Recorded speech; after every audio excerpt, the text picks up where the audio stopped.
Job chapter 24. Why does the Almighty not set times for judgment? Why must those who know him look in vain for such days? There are those who move boundary stones. They pasture flocks they have stolen. They drive away the orphan's donkey and take the widow's ox in pledge. They thrust the needy from the path and force all the poor of the land into hiding. Like wild donkeys in the desert, the poor go about their labor of foraging food. The wasteland provides food for their children. They gather fodder in the fields and glean in the vineyards of the wicked. Lacking clothes, they spend the night naked. They have nothing to cover themselves in the cold. They are drenched by mountain rains and hug the rocks for lack of shelter. The fatherless child is snatched from the breast. The infant of the poor is seized for a debt. Lacking clothes, they go about naked. They carry the sheaves, but still go hungry. They crush olives among their terraces. They tread the winepresses, yet suffer thirst. The groans of the dying rise from the city, and the souls of the wounded cry out for help. But God charges no one with the wrongdoing. There are those who rebel against the light, who do not know its ways or stay in its paths. When daylight is gone, the murderer rises up, kills the poor and needy, and in the night steals forth like a thief. The eye of the adulterer watches for dusk. He thinks, "No eye will see me," and he keeps his face concealed. In the dark, thieves break into houses, but by day they shut themselves in. They want nothing to do with the light. For all of them, midnight is their morning. They make friends with the terrors of the darkness. Yet they are foam on the surface of the water. Their portion of the land is cursed, so that no one goes to the vineyards.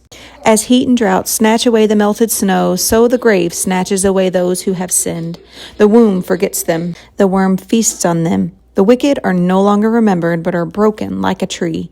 They prey on the barren and childless woman, and to the widow they show no kindness. But God drags away the mighty by his power. Though they become established, they have no assurance of life. He may let them rest in a feeling of security, but his eyes are on their ways. For a little while they are exalted, and then they are gone.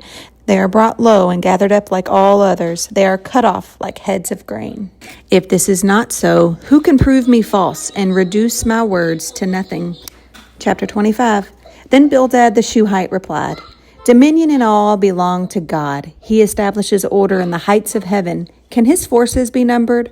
On whom does his light not rise? How then can a mortal be righteous before God? How can one born of a woman be pure? If even the moon is not bright and the stars are not pure in his eyes, how much less a mortal who is but a maggot, a human being who is only a worm?" Chapter 26. Then Job replied, "How you have helped the powerless, how you have saved the arm that is feeble. What advice you have offered to one without wisdom, and what great insight you have displayed. Who has helped you utter these words, and whose spirit spoke from your mouth? The dead are in deep anguish, those beneath the waters and all that live in them. The realm of the dead is naked before God. Destruction lies uncovered. He spreads out the northern skies over empty space. He suspends the earth over nothing. He wraps up the waters in his clouds, yet the clouds do not burst under their weight. He covers the face of the full moon, spreading its clouds over it. He marks out the horizon on the face of the waters for a boundary between light and darkness. The pillars of the heavens quake aghast at his rebuke. By his power he churned up the sea. By his wisdom he cut Rahab to pieces.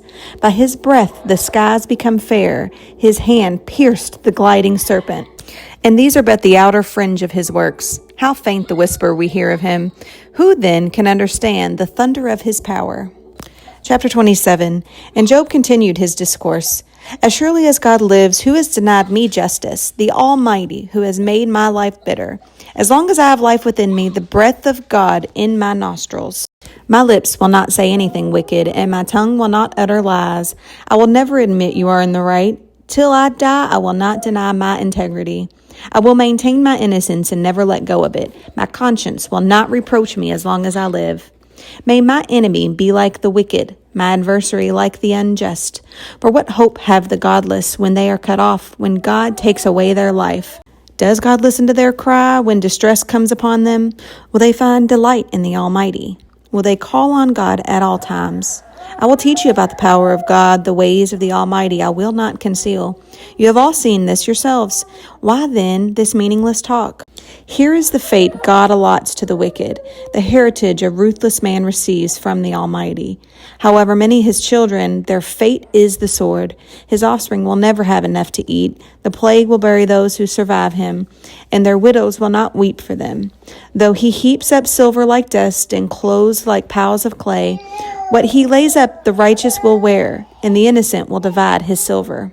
The house he builds is like a moth's cocoon, like a hut made by a watchman. He lies down wealthy, but will do so no more. When he opens his eyes, all is gone. Terrors overtake him like a flood. A tempest snatches him away in the night.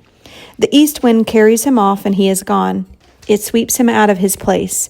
It hurls itself against him without mercy as he flees headlong from its power. It claps its hands in derision and hisses him out of his place. Chapter 28. There is a mine for silver and a place where gold is refined. Iron is taken from the earth and copper is smelted from ore. Mortals put an end to the darkness. They search out the farthest recesses for ore in the blackest darkness. Far from human dwellings they cut a shaft, in places untouched by human feet. Far from other people they dangle and sway. The earth from which food comes is transformed below as by fire. Lapis lazuli comes from its rocks, and its dust contains nuggets of gold. No bird of prey knows that hidden path. No falcon's eye has seen it. Proud beasts do not set foot on it, and no lion prowls there. People assault the flinty rock with their hands and lay bare the roots of the mountains. They tunnel through the rock, their eyes see all its treasures. They search the sources of the rivers and bring hidden things to light. But where can wisdom be found? Where does understanding dwell? No mortal comprehends its worth. It cannot be found in the land of the living. The deep says, "It's not with me." The sea says, "It is not with me." It cannot be bought with the finest gold, nor can its price be weighed out in silver. It cannot be bought with the gold of Ophir, with the precious onyx or lapis lazuli. Neither gold nor crystal can compare with it, nor can it be had for jewels of gold. Coral and jasper are not worthy of mention. The price of wisdom is beyond rubies. The topaz of Cush cannot compare with it. It cannot be bought with pure gold. Where then does wisdom come from? Where does understanding dwell? It is hidden from the eyes of every living thing, concealed even from the birds in the sky. Destruction and death say, only a rumor of it has reached our ears. God understands the way to it, and he alone knows where it dwells. For he views the ends of the earth and sees everything under the heavens. When he established and forced the wind and measured out the waters, when he made a decree for the rain and a path for the thunderstorm, then he looked at wisdom and appraised it. He conformed it and tested it. And he said to the human race, the fear of the Lord, that is wisdom, and to shun evil is understanding.